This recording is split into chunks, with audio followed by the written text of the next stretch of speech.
Chapter 5. Gators, Ratty, and the Killer Chicken.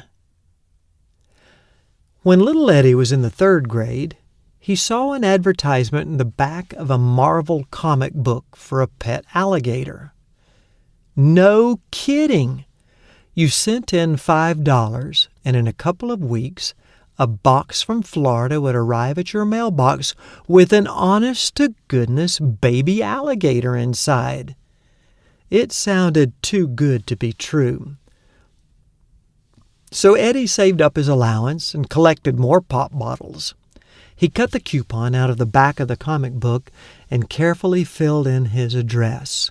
He folded a $5 bill and inserted it into the envelope and dropped it in the mailbox. Then began the long vigil, anxiously checking the mailbox every afternoon when he got home from school. At long last, there was a cardboard box waiting for him with a return address in Florida. He took the box to the kitchen and fished around in a drawer for his mom's wooden-handled, serrated bread knife. Carefully, he slid its edge under the tape and made an incision. Finally, he was able to open the box, just a crack. He put his eye up to the slit and peered into the box. Great balls of fire! To a little boy, it looked like they'd sent him a half-grown dinosaur. This gator may have been a baby at one point in time, but it had grown a lot since then. What on earth would he feed it? Steaks? Suckling pigs? The neighborhood dogs?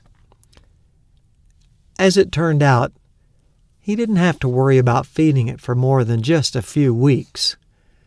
One night, it mysteriously climbed out of its cage, most likely intent on climbing the stairs to eat little Eddie. On the way, however, it slipped into a gaping crack in the concrete slab of the back porch. In its thrashing, it got its neck twisted, and when little Eddie discovered it the next morning, that gator was stone cold dead. Eddie was a little sad and a little relieved. After all, what business did he have owning an animal that could have eaten him? Little Eddie still wanted some kind of pet. One day he brought home a small white rat from his friend's house. She had white fur and pink eyes. Her tiny nose would twitch, and her long white whiskers wiggled. Her small pink paws would hold food while she nibbled it. She would then lick her paws and wash her whole body frequently to keep it clean.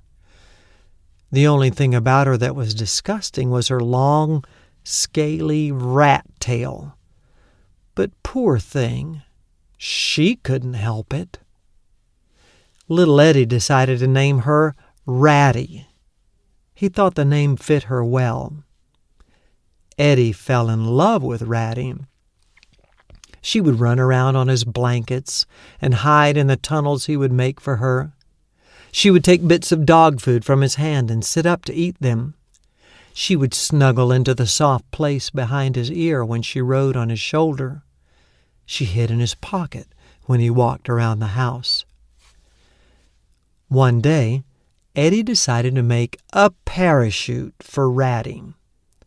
He found a cylindrical Quaker Oats box and lined it with soft rags. Then he punched 4 holes around the top edge. He tied one end of a string to the hole and the other end to the corner of a bed sheet. When all 4 corners of the sheet were tied to the strings, little Eddie put Ratty into the box. Then he carried her upstairs and opened the window. Scotty and Jimmy waited down below with their arms outstretched.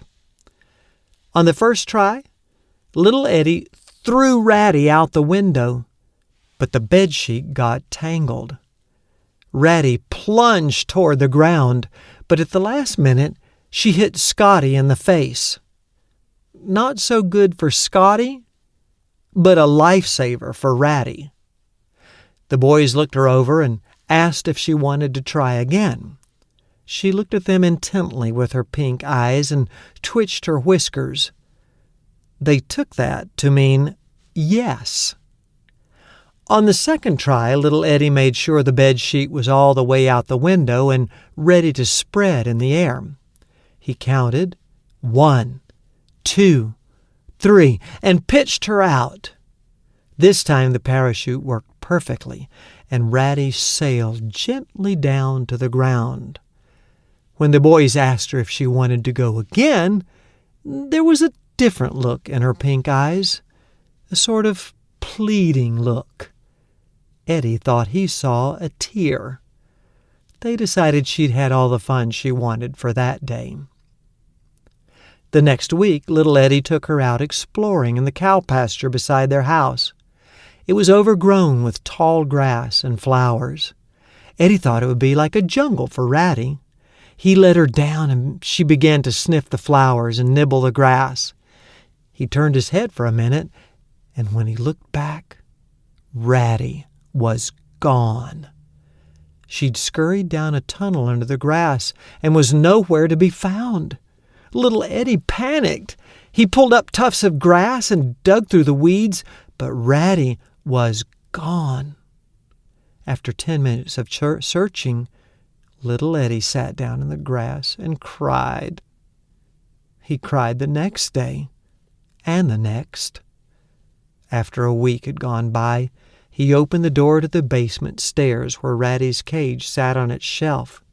It looked so empty. He picked it up and carried it to the garage. It wouldn't be needed anymore. He cried again. Several days later, little Eddie wanted to play soccer in the backyard. His ball was down in the basement. He ran to get it, pulling open the door and racing down the steps, but something caught the corner of his eye. He stopped and walked back up the stairs. There on the shelf, where the cage had been, sat Ratty. Dirty, fat, but with a very pleased look on her little face. Little Eddie scooped her up and hugged her so hard her pink eyes bugged out. He ran for her cage and gave her fresh water and food. In return, a week later, Ratty gave little Eddie 6 pink babies. When they grew up, they were a beautiful color, halfway between the snowy white of their mother and the dark brown of their wild father. Now, not all the stories of family pets ended so happily. One Easter, the boys bought 2 adorable Easter chicks. One dyed a bright green, the other bright orange. The boys took turns feeding and watering them. They cleaned their cage. As the days passed, the chicks grew and grew and grew.